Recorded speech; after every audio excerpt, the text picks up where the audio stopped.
Oke, Assalamualaikum warahmatullahi wabarakatuh. Selamat di sini siang ya, teman-teman ya. Sekarang hari Kamis 31 November jam 13:15. Alhamdulillahirabbil alamin. Saya ingin menyajikan materi ini. Alhamdulillah terlaksana sekarang. Alhamdulillah. Alhamdulillah ya Allah. Alhamdulillahirabbil alamin. Ya, teman-teman, saya mohon maaf, beribu maaf sebelumnya karena memang saya terlambat dalam menyajikan materi. Bukan maksud saya ingin terlambat-terlambat, bukan itu. Namun gini ya, teman-teman ya, dalam setiap materi yang saya sajikan, saya pastikan bahwa saya harus praktek terlebih dahulu. Gitu loh. Ya, supaya apa? Supaya saya juga bisa menyelami ke dalam gitu. Bukan cuman sekedar memberikan teori lalu selesai, bukan itu, ya. Jadi saya mohon maaf sekali. Nah, ini kemarin juga saya seharian dari kemarin ya sekitar jam 4 atau jam 5 sore saya sudah off HP. Saya off kan dengan niat saya ingin merenung, saya ingin masuk ke dalam diri saya, ya. Karena selama 2024 ini Tuhan itu Allah itu udah amat sangat baik sekali sama saya. Apapun yang menjadi keinginan saya, Allah kabulkan. Alhamdulillah. Tetapi di sisi lain saya merenung. Saya jadi tidak maksimal dalam menyajikan materi. Saya jadi tidak maksimal dalam hal membantu banyak orang gitu. Ya Allah. Saya banyak merenung sekali seharian ini ya teman-teman ya. Saya mohon maaf kalau mungkin teman-teman ada yang khawatir. Mungkin ada yang chatnya kok centang satu. Saya mohon maaf sekali sebelumnya karena memang saya butuh merenung, teman-teman. Dan materi yang ingin saya bagikan ini juga adalah materi yang kita perlu banyak masuk ke dalam. Kita perlu banyak merenung, ya. Satu hal catatan di sini untuk saya pribadi terutama, Allah itu udah amat sangat baik sama saya. Saya minta ruangan untuk bisa Zoom sendiri untuk bekerja, untuk tempat-tempat buku saya. Allah kasih. Saya minta HP yang bagus. Allah kasih. Saya minta ini, minta itu, saya pengen ini, pengen itu. Allah kasih. Tetapi ada banyak hal yang saya sendiri. Kenapa ya? Saya kok belum maksimal. Ada apa dengan saya yang ada di dalam diri saya ini? Saya banyak sekali merenung, teman-teman. Banyak sekali. Terutama juga untuk teman-teman. Saya mohon maafnya itu amat sangat mohon maaf. Kali ini saya membawakan materi sampai saya terlambat, bukan karena saya menyengaja untuk terlambat,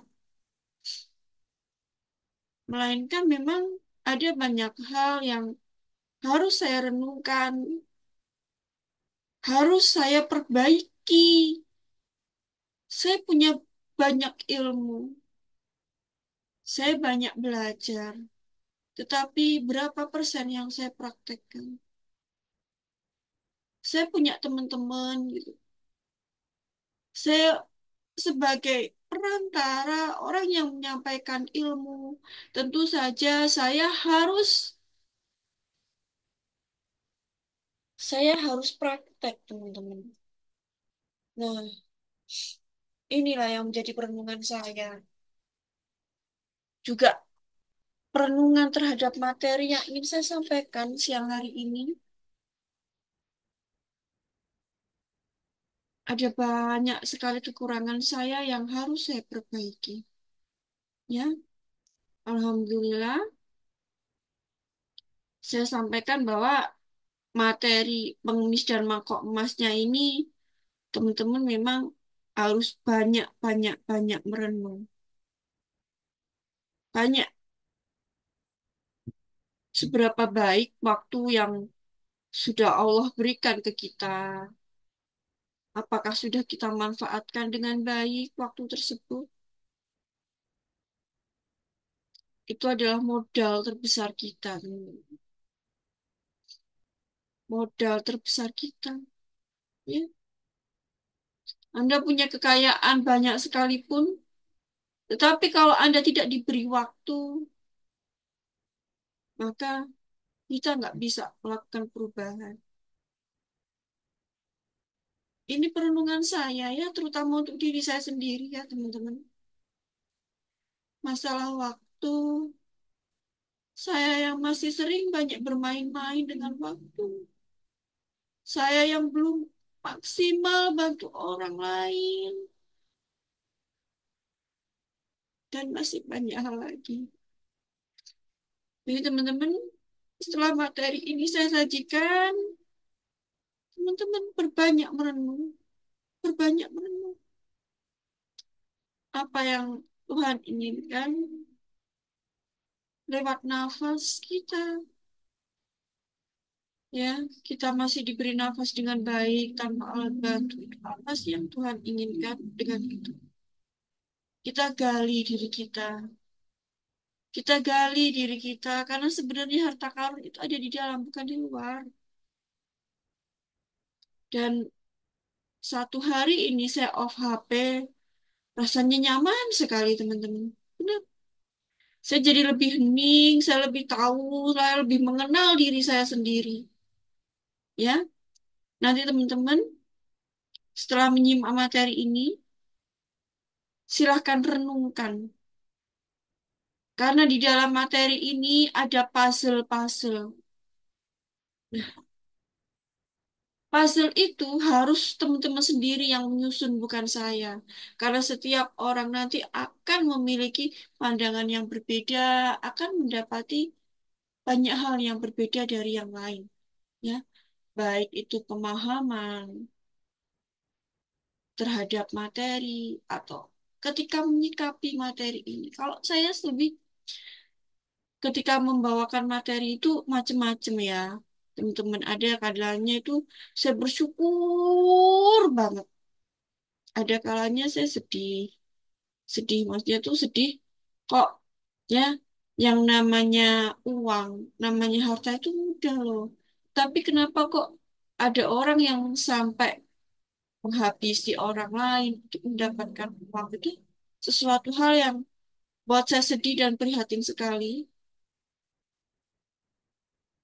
Ya, dan sekarang pun kalau sekarang saya lebih banyak masuk ke dalam diri saya materi ini dengan materi ini saya lebih banyak melihat diri saya yang ada di dalam. Ada apa sih? Kenapa sih kok saya begini, saya begitu? Materi ini bagus ya, teman-teman ya. Tidak kalah bagus dengan materi-materi sebelumnya. Ayo, setelah materi ini selesai, renungkan, renungkan, renungkan. Ya, ini bagus banget materinya. Kita mulai ya, teman-teman ya. Jadi ini diawali dari sebuah kisah ya. Yang saya bagi bawakan ini adalah sebuah kisah dari pengemis dan pencuri. Jadi pengemis ini, ya anggap aja ilustrasinya seperti ini ya teman-teman ya. Karena saya nggak mendapatkan gambar mangkok emas, jadi anggap aja ini adalah mangkok emas ya teman-teman. Seorang pengemis dengan baju compang-camping, ya. Terus kemudian ini ada seorang pencuri, ya. Eh, Pengemis dan mangkok emasnya serta pencuri. Ya, yang namanya pengemis itu kan nggak punya apa-apa ya, teman-teman ya. Dia minta-minta. Mungkin, atau sebenarnya dia nggak pernah minta-minta. Tapi pengemis ini sebenarnya bukan pengemis yang real pengemis ya, teman-teman ya. Pengemis ini adalah ternyata dia adalah seorang guru. Ya, ceritanya ini sangat menarik sekali. Saya juga banyak sekali belajar dari cerita ini. Oke, kita awali cerita ini dengan perhatikan baik-baik. Ada bagian dalam dirimu yang selalu protes. Materi ini adalah berupa potongan puzzle ya, teman-teman. Nanti teman-teman sendiri yang harus menyusunnya, bukan saya.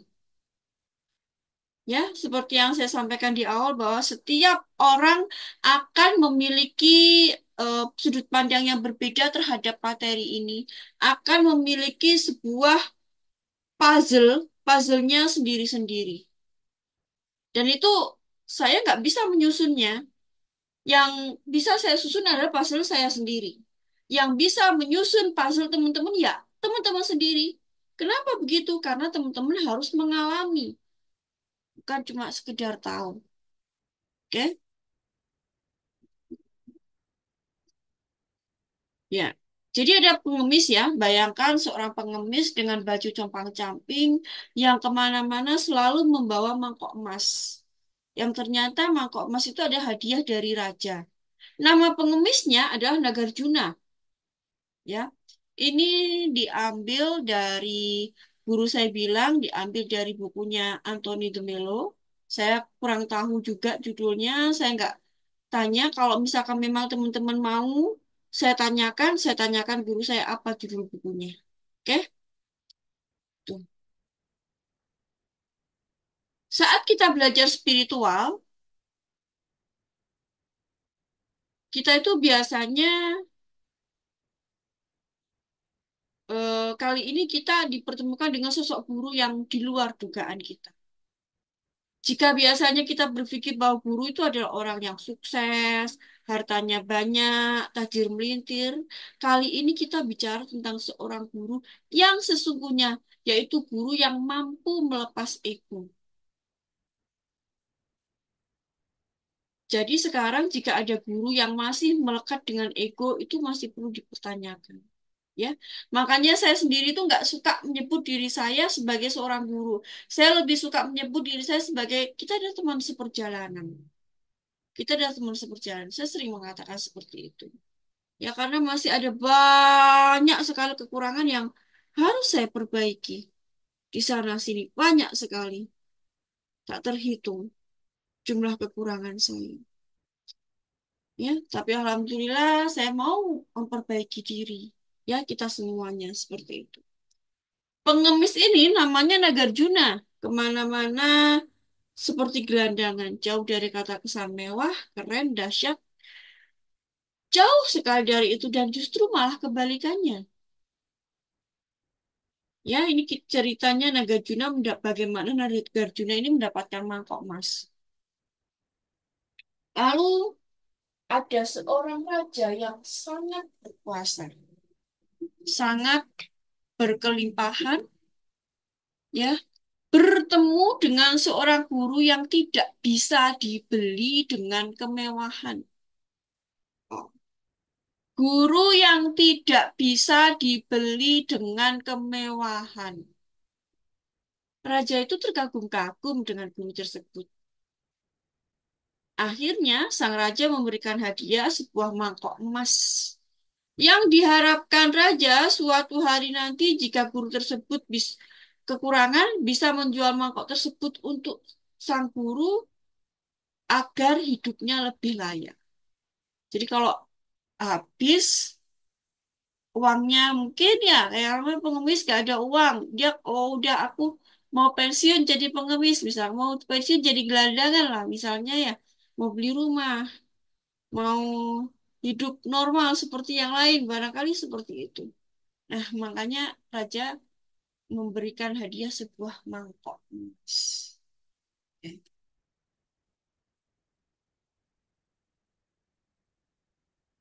Suatu hari, si Nagarjuna atau pengemis ini tidur di sebuah reruntuhan kuil.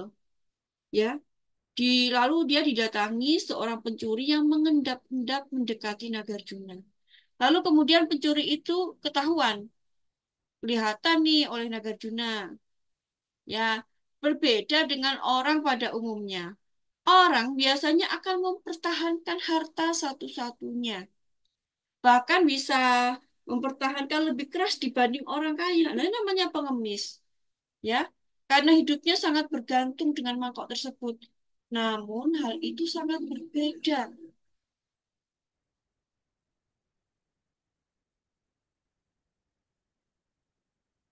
dengan si pengemis ini, si Nagarjuna. Justru dia malah menawarkan. Jadi ada pencuri mengendap-endap. Mungkin nanti kalimat-kalimatnya akan saya ulang-ulang ya teman-teman ya supaya teman-teman lebih paham. Nah, seperti itu. Ada pencuri, dia itu mengendap-endap untuk mendapatkan mangkok. Terus kemudian sang guru mengetahui hal tersebut, lalu gurunya membagikan mangkok tersebut ke orang itu. Nah, seperti ini kurang lebih ya. Hai Kisana, kamu mau ini kah? Sambil menjulurkan mangkoknya. Ambil saja, ambil. Sini, sini, sini. Saya mau tidur. Cepat ambil supaya kamu tidak mengganggu tidur saya. Pencuri seneng dong, kayak gitu dikasih mangkok emas. Beneran nih, kata pencuri. Ya, sini, sini, sini, sini. Segera datang ke sini, asalkan jangan ganggu saya, ganggu tidur saya nanti. Itu katanya si pengemisnya.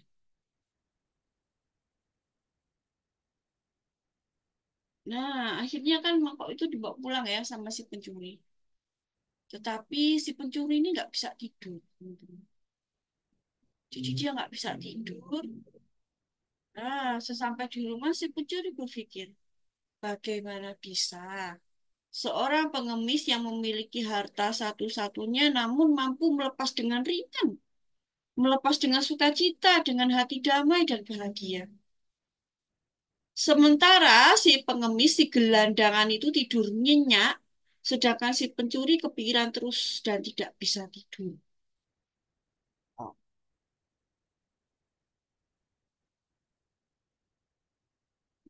Akhirnya,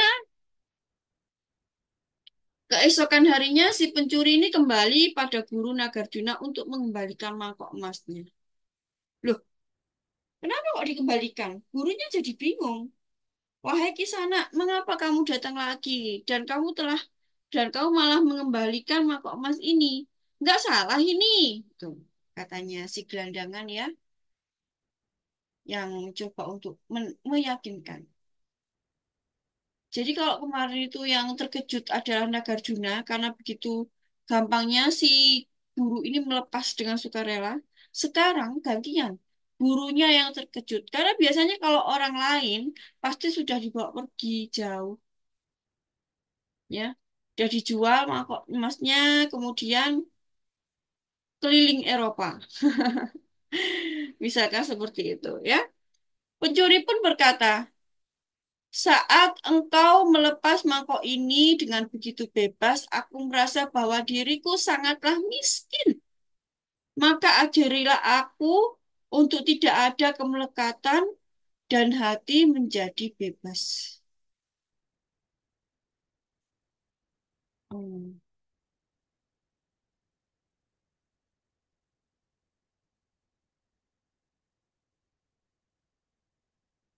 Hmm. Ya, sebentar, sebentar. Nah, dari sini ya tadi ya teman-teman ya. Ya, dikembalikan. Gurunya bingung dong, kok dikembalikan. Pencuri pun berkata, saat engkau melepas mangkok ini dengan begitu bebas, aku merasa bahwa diriku sangatlah miskin. Maka ajarilah aku untuk tidak ada kemelekatan dan memiliki hati yang bebas. Ya iyalah, dia merasa miskin nih si pencuri. Ya, pencuri kan lebih baik daripada pengemis ya, daripada gelandangan. Kalau gelandangan itu nggak punya rumah. Bajunya compang-camping, ya itu aja. Bahkan mungkin, ya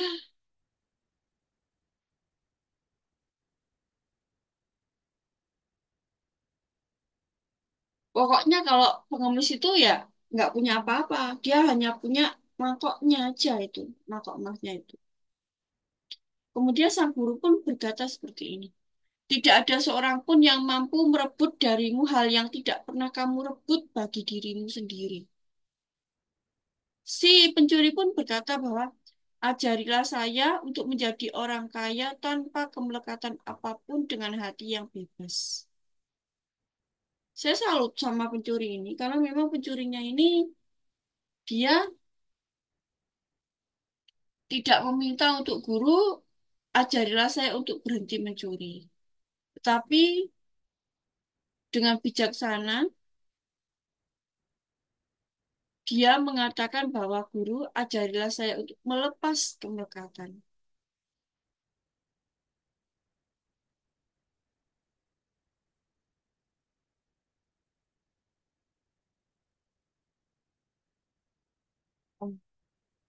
Sekarang kita ulas makna cerita tersebut. Ya, jawab seperti yang saya katakan tadi, oh, saya termasuk orang yang kagum dengan si pencuri. Si pencuri ini, selama ini ia mencuri tanpa ia ketahui mengapa ia mencuri. Sampai ketemu dengan si guru, biasanya orang mempertahankan kekayaan gila-gilaan, tetapi ini bisa sekarang nyoh, nyoh, nyoh, nyoh, nyoh gitu. Ambil, ambil. Ia bisa melepaskan dengan hati yang begitu bahagia, dengan hati yang begitu bebas.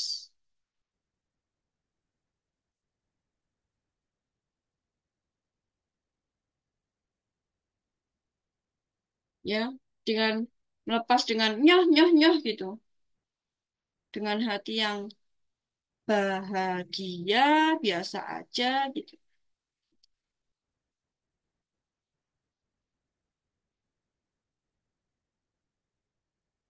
Nah, pencuri ini menyadari bahwa ada bagian diri saya yang tidak akan pernah oke. Dan selama ini saya tidak pernah menyadari ini. Sampai saya bertemu dengan guru, inilah yang saya sadari. Yang disadari oleh pencuri.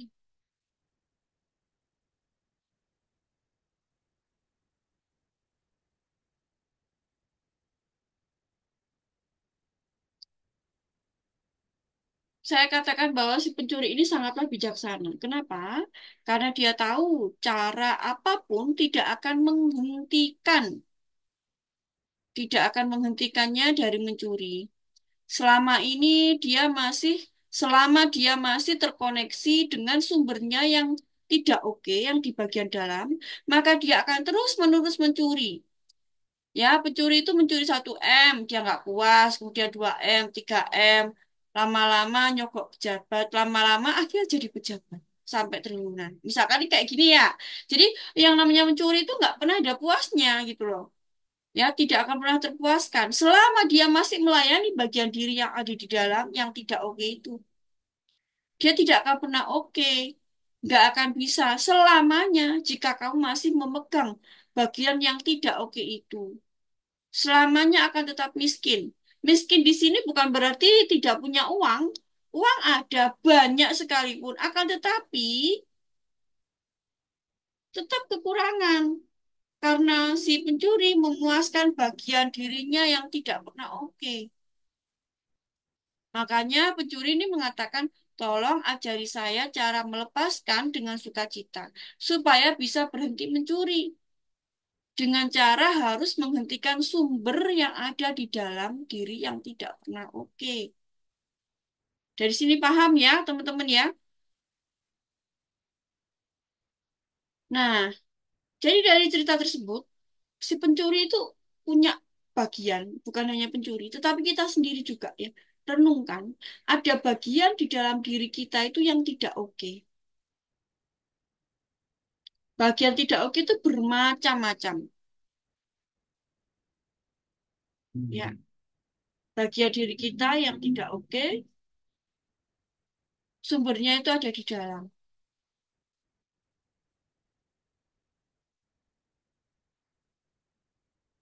Ya, mengapa mencuri? Karena kamu melayani bagian dirimu yang tidak akan pernah terpuaskan. Tugasmu hanyalah menyadarinya. Jadi sumbernya itu bagian yang tidak oke itu ada di dalam diri kita masing-masing, teman-teman. Selama kita masih melayani hal tersebut, maka selamanya kita akan menjadi budak. Ya, seperti yang saya sampaikan tadi, contohnya adalah pencuri. Pencuri mencuri 1 M, kemudian nggak puas 2 M, 2 M nggak puas 3 M, dan seterusnya. Jadi memang bagian di dalam diri kita itu nggak akan pernah oke selama kita masih melayaninya. Ya, oke, saya close dulu untuk materi kita. Part satunya, saya bikin 3 part ya, teman-teman yang pendek-pendek. Kenapa seperti itu? Supaya teman-teman nggak bosan untuk melihat rekaman. Kan beda ya kalau rekaman sama Zoom itu kan berbeda. Kalau Zoom kita 1 jam, 2 jam nggak berasa. Tapi kadang kalau rekaman, melihat, wah ini 1 jam tuh udah kadang dia males gitu loh. Ya, jadi ini direnungkan dulu part 1, kita lanjut part 2-nya. Apakah saya oke? Bagaimana kita bisa mengetahui bagian diri kita yang tidak oke? Itu seperti apa caranya? Ya, nanti ada di part 3, teman-teman akan dapatkan bagaimana cara melepas bagian yang tidak oke tersebut. Oke? Bismillahirrahmanirrahim. Alhamdulillahirrahmanirrahim. Ya, kita ketemu di part 2, teman-teman. Assalamualaikum warahmatullahi wabarakatuh.